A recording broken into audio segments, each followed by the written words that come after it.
Viewers, নান্দনিক সৌন্দর্যে ঘর এবং বারান্দা গোছানোর আরও একটি অধ্যায়। সো ভিউয়ার্স, পাখি আমাদের নান্দনিক সৌন্দর্যের একটি অংশ।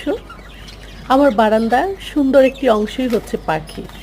সো ভিউয়ার্স, আমার এই যে অস্ট্রেলিয়ান রেইনবো একটি পাখি আহত হয়েছে, একই খাঁচায় অনেকগুলো পাখি দেয়াতে অন্য পাখিগুলো আমার এই পাখিটাকে ভীষণভাবে আহত করেছে। তাই আমি চিন্তা করেছি ওর জন্য নতুন একটি ঘর থাকার জন্য, এবং সেটি কতটা সুন্দরভাবে রাঙিয়ে দেওয়া যায় সেই চিন্তা করেছি।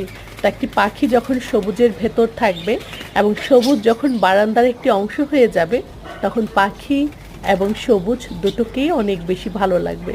সো ভিউয়ার্স, নান্দনিক সৌন্দর্যে দক্ষিণ হওয়া ইউটিউব চ্যানেলটি আপনাদের পাশেই আছে। আমাদের পাখিগুলো অনেক ভালো আছে, আপনাদেরকে শুভ সকাল জানিয়েছে। সে পর্যন্ত ভালো থাকুন, সুস্থ থাকুন। আল্লাহ হাফেজ।